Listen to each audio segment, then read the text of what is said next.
So, this reading is not for everyone. Takes what resonates and leave the rest, okay?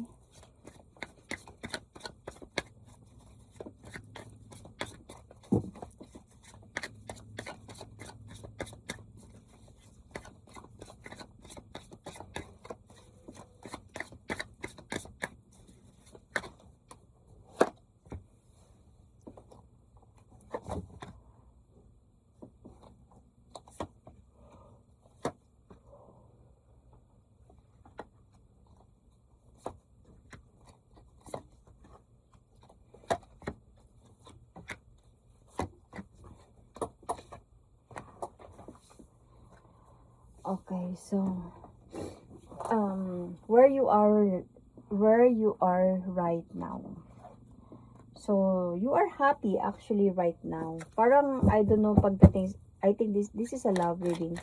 So might be you are happy in love. Baka somebody did propose you for a marriage. Baka nag-propose na sa'yo yung person mo. Either marriage to or relationship. Basta may celebration na akong makikita dito right now.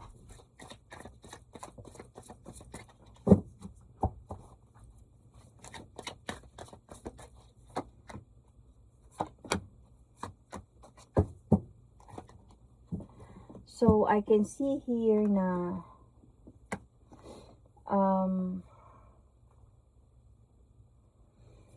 may nakikita pa din ako dito parang mabigat or mabigat na mga pagsubok na pwedeng pagdadaanan talaga ninyo.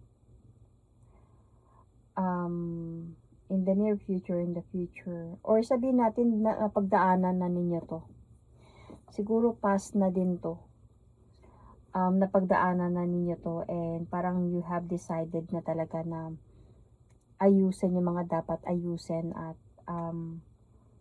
may umalis na din talaga siguro dito emotionally from the connection. Nasira na or dahan-dahan na to nasira na. Dumating sa point na hindi kayo nag-uusap talaga ng person na to. Hindi na naging masaya. May time na talaga na umalis na. And right now, as a point na bumabalik siya. And you are happy about it. So, yung challenge kasi dito is, I think, mauulit pa kaya yung nangyari sa amin before. Yung bang mga hindi pag-uusap. Let's see.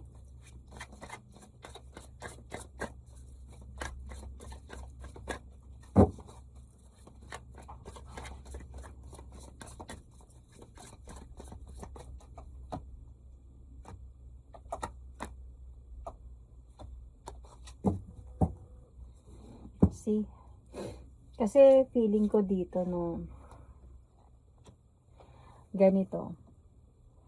Parang part of you wala ka ng tiwala sa person mo. Though happy ka na bumalik siya or happy ka na nangyari tong reconciliation sa inyong dalawa.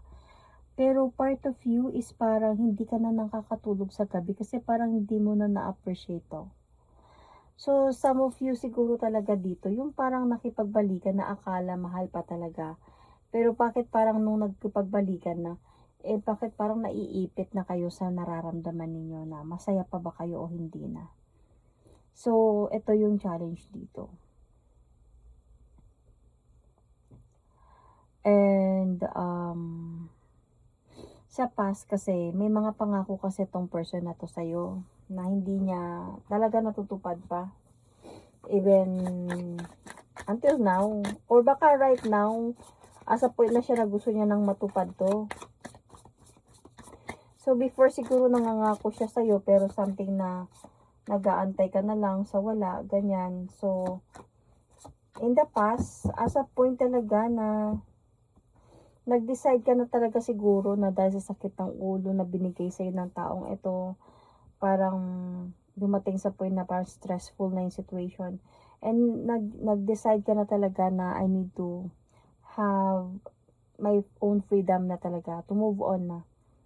Pero biglang dumating tong person na to balik. So, ito na nga yun sa present na nangyayari. So, bigla siyang dumating ulit and nagkaroon pa nga siguro kayo nito ng confrontations eh. Pero, I can still see here na what do you call this? Nagkaroon sa kanya ng mga realizations. Kaya parang gusto niyang bumalik sa'yo ulit. Kaya ginawa niya yun, bumalik talaga siya. And pagdating naman sa part mo is happy ka, of course. Happy ka sa pagbalik niya. Pero come to realize, parang happy ba talaga ako? Parang minsan hindi ka nakakatulog sa gabi thinking about like, ito na ba yung desisyon na gusto kong mangyari sa buhay ko? Mas mahal ko pa ba kaya siya? Mga ganong mga bagay. At this present na yun ha. So, feeling ko, bakit mo siya tinanggap? Dahil may pamilya kayo or mag-asawa kayo. Pero napapa-question ka na bakit, na mahal ko pa kaya yung asawa ko? Happy pa kaya ako sa asawa ko? Siguro matagal kayo nagwalay nito, tapos kayo nagkabalikan kayo, nagkaayos. Kaya may mga aming question sa'yo sa isipan mo na kung happy ka pa ba sa kanya. Kasi alam mo kung bakit mo siya tinanggap ulit. Yung pinanghahawakan mo dito yung pamilya eh. Meron siguro kayong anak. So parang ito yung pinanghahawakan mo. Ito yung strength mo. Gusto mong buo yung pamilya. Kaya sa pagbalik ng person na to, tinanggap mo siya and you really like feeling mo happy ka talaga. Pero come to think, dumating yung mga araw na nagdaan, parang nako-confuse ka na, ito ba talaga yung gusto ko? Parang ganun. So, near future, I can see here na you are going to take that leap of faith towards a new beginning of your life. Let's see. Parang iiwan mo siya. Parang lalayo ka sa kanya.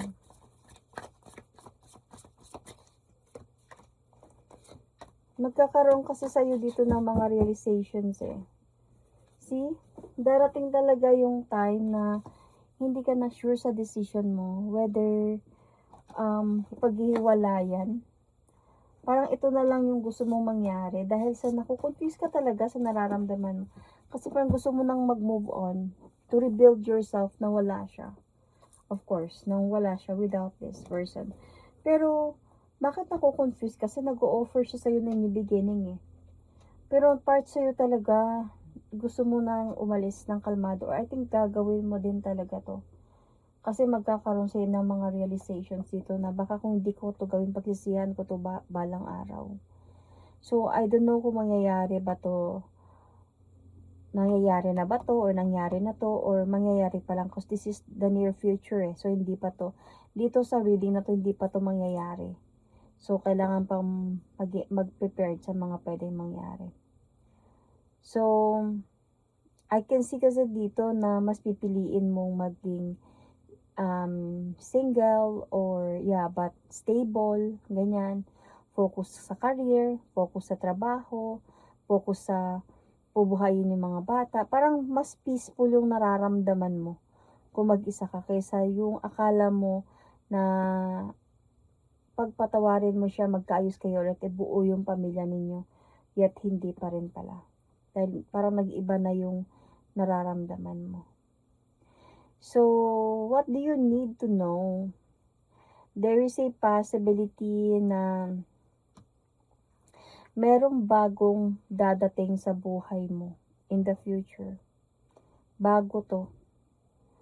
And, I think this person if makilala mo to siya, magkakaroon sa'yo ng feeling of like, you are hoping that this person is mahal ka niya. Etong bagong person na to na dadating sa'yo in the future. Pero yung fear mo din dito is yung baka lulukohin lang din ako nito. So, honestly, your future outcome here is maganda for yourself. Because there is a possibility of a new beginning. I mean, like, Yeah, could be possible new beginning to or that great changes talaga ng buhay mo.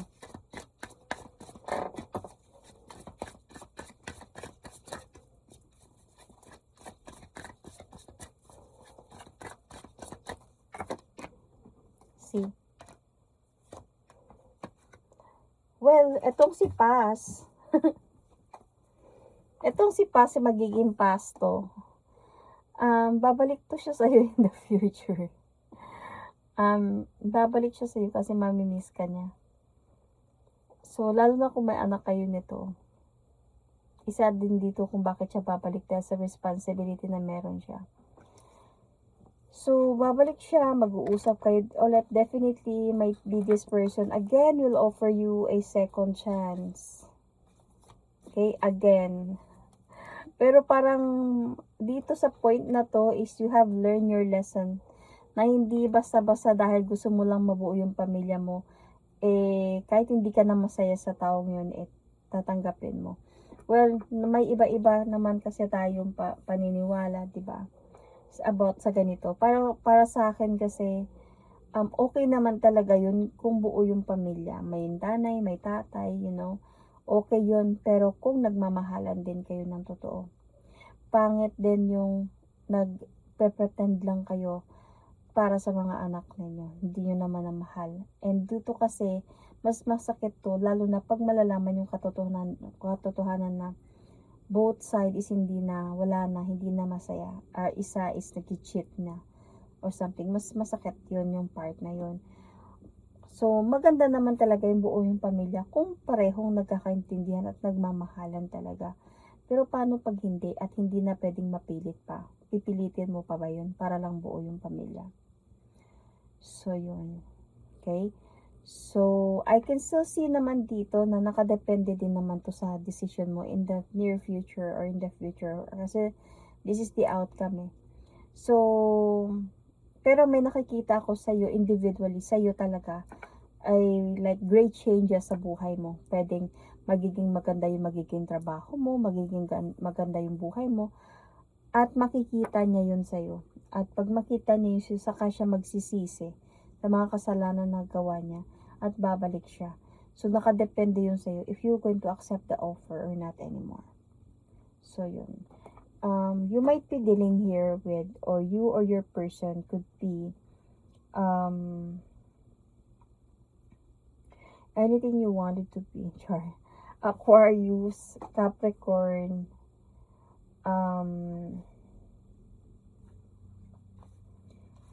Aquarius talaga. Ang most na nakikita ko dito is earth signs and air signs. Sun, moon, rising, Venus.